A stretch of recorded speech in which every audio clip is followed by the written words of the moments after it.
Olá pessoal, tudo bem com vocês? Hoje vamos falar se Jesus teve irmão ou não. Essa é uma das maiores dúvidas que muito cristão tem. Muitos acreditam que esses irmão e irmãs citados na Bíblia como primos. Outros acreditam que Jesus teve irmão após seu nascimento. Já alguns acreditam que Maria permaneceu virgem e que os irmãos de Jesus era parte do pai de outro casamento. Mas qual será a verdade? Essa e outras dúvidas veremos agora nesse vídeo de hoje.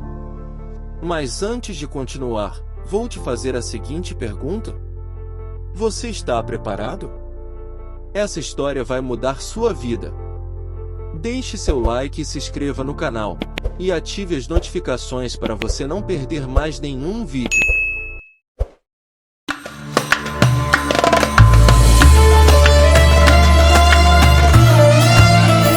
A lista Tiago, José, Judas e Simão lhe diz alguma coisa? Uma dica: não são nomes de apóstolos.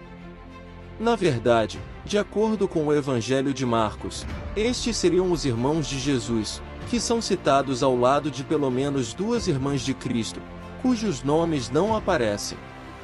Os católicos e ortodoxos normalmente interpretam o trecho como uma referência a primos ou parentes mais distantes do Mestre de Nazaré, mas o mais provável é que essa visão seja incorreta. A maior parte dos poucos indícios históricos indica que Maria e José realmente tiveram filhos depois do nascimento de Jesus. É claro que, sem nenhum acesso a registros familiares contemporâneos ou evidências arqueológicas diretas, a conclusão só pode envolver probabilidades, e não certezas.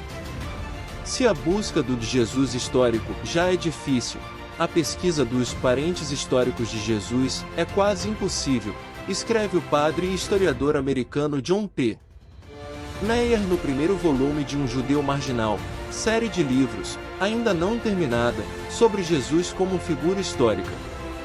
Meyer explica que, ao longo da tradição cristã, teólogos e comentaristas do texto bíblico se dividiram basicamente entre duas posições, batizadas com expressões em latim. A primeira é a chamada virginitas ante partum, virgindade antes do parto, segundo o qual Maria permaneceu virgem até o nascimento de Jesus, tendo filhos biológicos com seu marido José mais tarde. A segunda, virginitas post partum, virgindade após o parto, postula que Maria não teve outros filhos e até que seu estado de virgem teria sido milagrosamente restaurado após o único parto. Diante das menções claras aos irmãos e irmãs de Jesus nos evangelhos, que inclusive se mostram contrários à pregação dele, chegando mesmo a considerá-lo louco, como a interpretação da virginitas post-partum prevaleceu. Houve três formas de interpretar esses textos, afirma o americano Thomas Sheehan, estudioso do cristianismo primitivo e professor da Universidade Stanford. Além de considerar essas pessoas como irmãos biológicos de Jesus, sabemos da posição de Epifânio, bispo do século IV para quem os irmãos eram de um casamento anterior de José. Mas a opinião que prevaleceu foi a de Jerônimo, que era um excelente filólogo e especialista no estudo comparativo de idiomas e viveu na mesma época. Jerônimo dizia que a palavra grega Delphos, que nós traduzimos como irmão, era só uma versão de um termo aramaico que pode ter um significado mais amplo e que pode querer dizer, por exemplo, primo. Meyer explica que, ao longo da tradição cristã, teólogos e comentaristas do texto bíblico se dividiram basicamente entre duas posições, batizadas com expressões em latim. A primeira é a chamada virginitas ante partum, virgindade antes do parto, segundo o qual Maria permaneceu virgem até o nascimento de Jesus, tendo filhos biológicos com seu marido José mais tarde. A segunda, virginitas post-partum, virgindade após o parto, postula que Maria não teve outros filhos e até que seu estado de virgem teria sido milagrosamente restaurado após o único parto. Diante das menções claras aos irmãos e irmãs de Jesus nos evangelhos, que inclusive se mostram contrários à pregação dele, chegando mesmo a considerá-lo louco, como a interpretação da virginitas post-partum prevaleceu. Houve três formas de interpretar esses textos, afirma o americano Thomas Sheehan, estudioso do cristianismo primitivo e professor da Universidade Stanford. Além de considerar essas pessoas como irmãos biológicos de Jesus, sabemos da posição de Epifânio, bispo do século IV, para quem os irmãos eram de um casamento anterior de José. Mas a opinião que prevaleceu foi a de Jerônimo, que era um excelente filólogo e especialista no estudo comparativo de idiomas e viveu na mesma época. Jerônimo dizia que a palavra grega Delphos, que nós traduzimos como irmão, era só uma versão de um termo aramaico que pode ter um significado mais amplo e que pode querer dizer, por exemplo, primo. Jerônimo tinha razão num ponto. Quando o Antigo Testamento foi traduzido do hebraico para o grego, a palavra Delphos realmente foi usada para representar o termo genérico irmão, empregado para parentes mais distantes no original. De fato, o hebraico, bem como o aramaico, língua falada pelos judeus do tempo de Jesus na terra de Israel, não tem uma palavra para primo.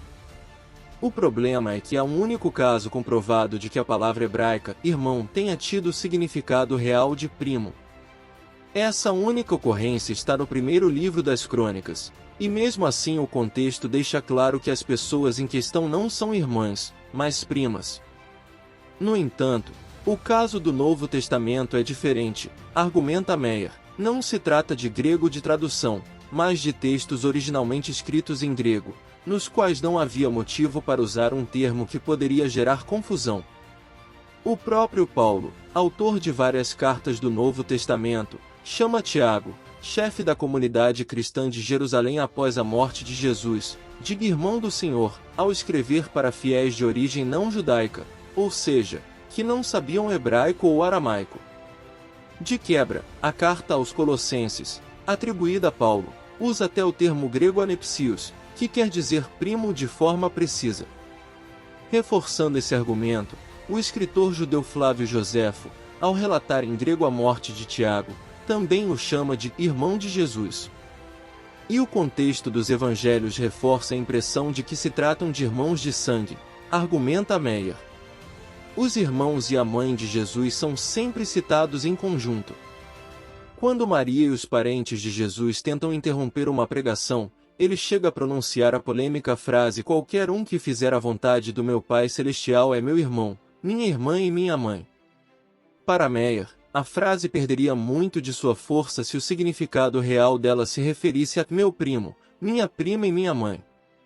Para Geza Vermes, professor de estudos judaicos da Universidade de Oxford, Reino Unido, as próprias narrativas sobre o nascimento de Jesus dão apoio à tese de que Maria e José tiveram outros filhos mais tarde.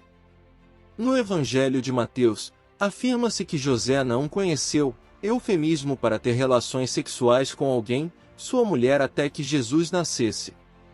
Ainda de acordo com Vermes, em seu livro Natividade, é importante notar o uso do verbo grego sinerchestai, ou coabitar, para falar da relação entre José e Maria.